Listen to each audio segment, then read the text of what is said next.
Hi everyone, it's Denise, a.k.a. Zen. So I wanted to stop in and do my weekly vlog or self-care update. I didn't do one last week. What I did was I uploaded a reel of me walking along one of my favorite places, which is the waterfront near my home. I tried so hard and got so far, but in the end, it doesn't even matter. I had to. And there's no real reason I put that quote up. I just saw it and I liked it. So I was just experimenting with the YouTube Reels or the YouTube Shorts because I've never used them before. So this week, I don't have a lot to say. I do have a little bit to say about my hair. I do have a little bit to say about fitness, and I do have a little bit to say about eating. So first things first, for my hair, like I've mentioned over and over again the past few months, I've been coloring my gray hair purple. So I don't know if you can really see it from here. This side of my hair is kind of braided, but it's like a dark purple, so it doesn't really show up unless I'm in the sunlight. And my gray is all over. It used to be just in the hairline, but now it's growing all in the back. I have long streaks of it in the back. I have a big chunk of it in the middle.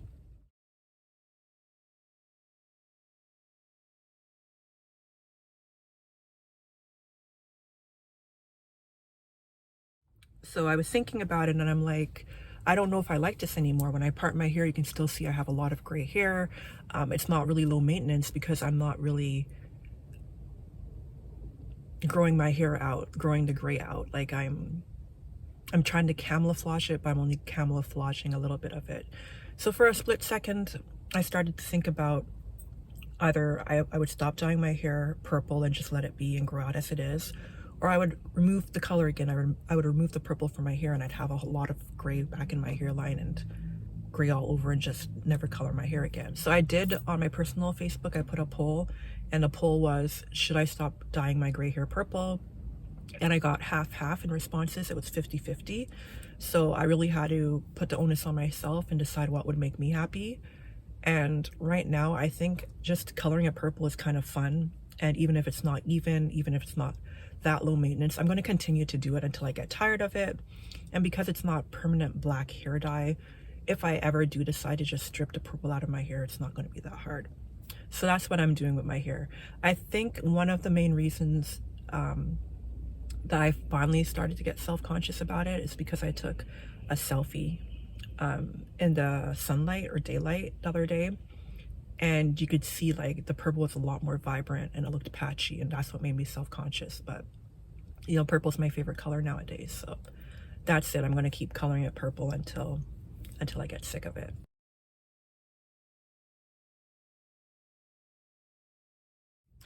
The second thing with the hair color is when I went to dye it purple the other day, I realized I'd made a mistake because I like demi-permanent hair color.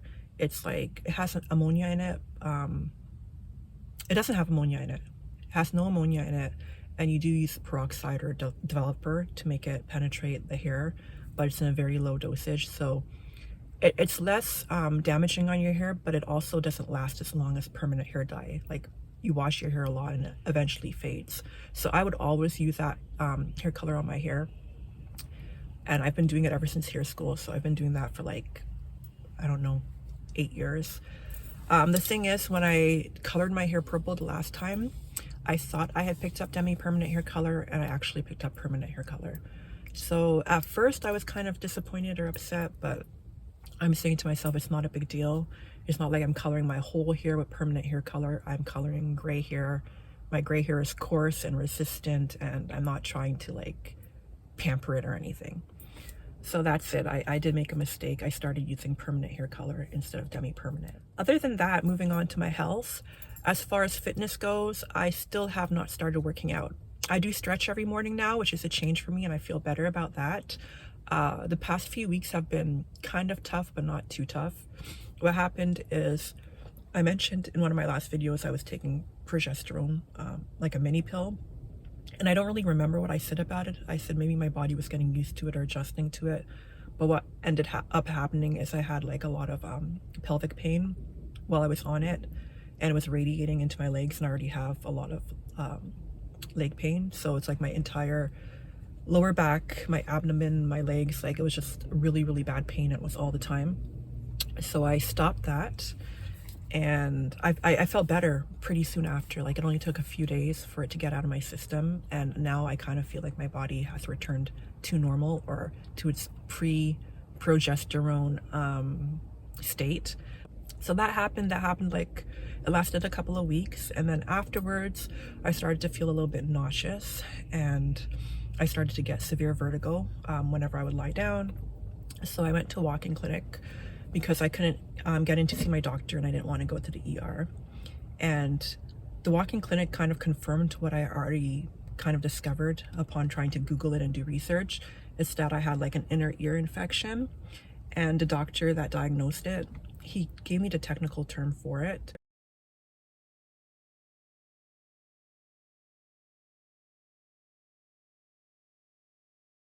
But he did mention that there's like a virus going around, and he asked me if I'd been sick, if I had like a sore throat, or if I knew anyone that was sick.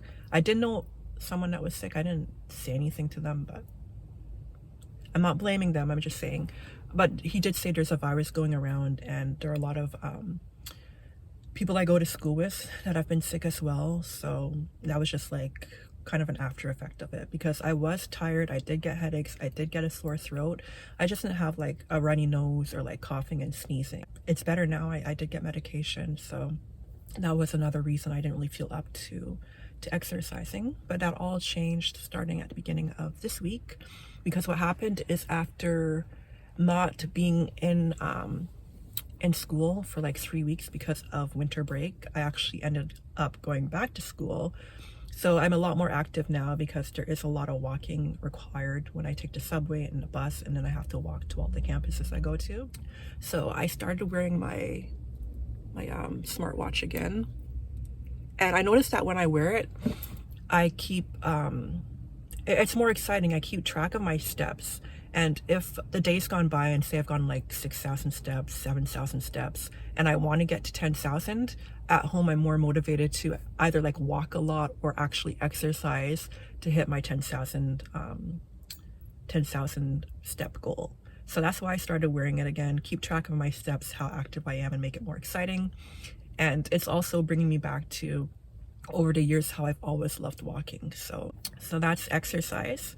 And then as far as diet goes, I've been eating pretty clean over the holidays and even into the new year. It's just I haven't done anything drastic. So I did print up a all vegetable and all fruit meal plan that I want to try. It doesn't have any dairy in it, and it doesn't have any tofu in it, because I noticed that a lot of plant-based meal plans, they try to give you a lot of tofu, and I have nothing against tofu. I'm just saying a lot of them, it's like tofu every day, and I can't do that.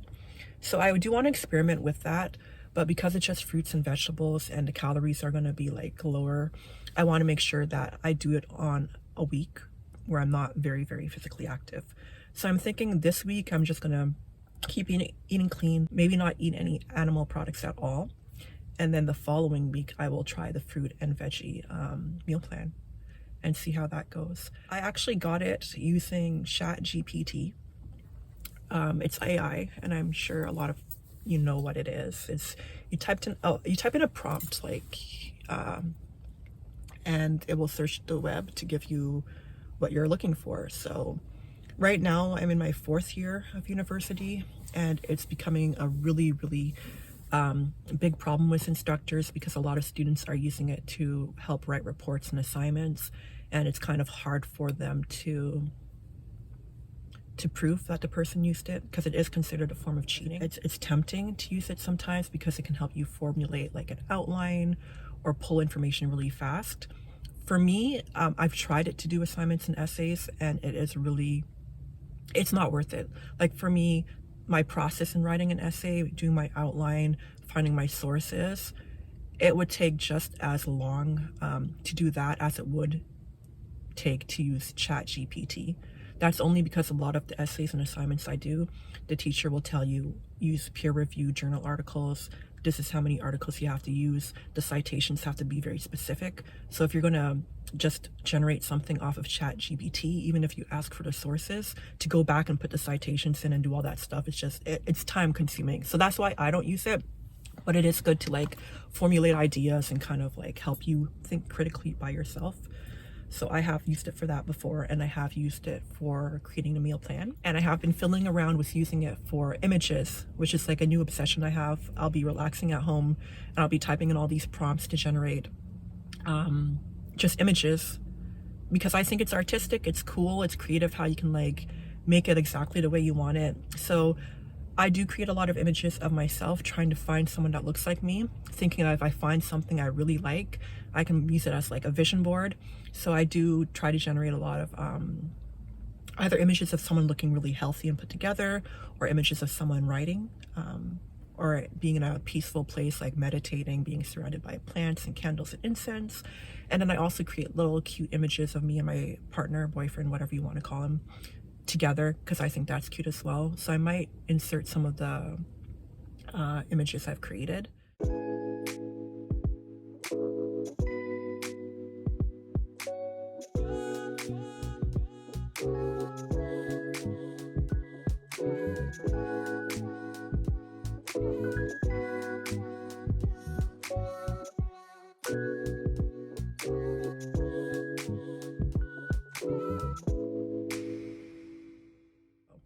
I use Bing, Bing, B-I-N-G, ChatGPT, no, I don't know what it's called. It's Bing.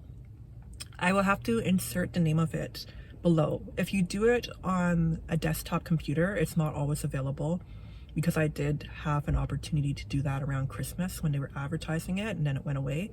So for me, I have to download it to my phone from the iPhone App Store, and then from the app, I log in with my Outlook, my Hotmail email addressing, and I'm able to access all the AI prompts to make images and stuff, image creator. So that's really fun. I don't know how that came up, but that's something I've been doing. And that's it. My hair is doing okay. I will keep dyeing it purple, even though I had a little bit of my doubts for a while.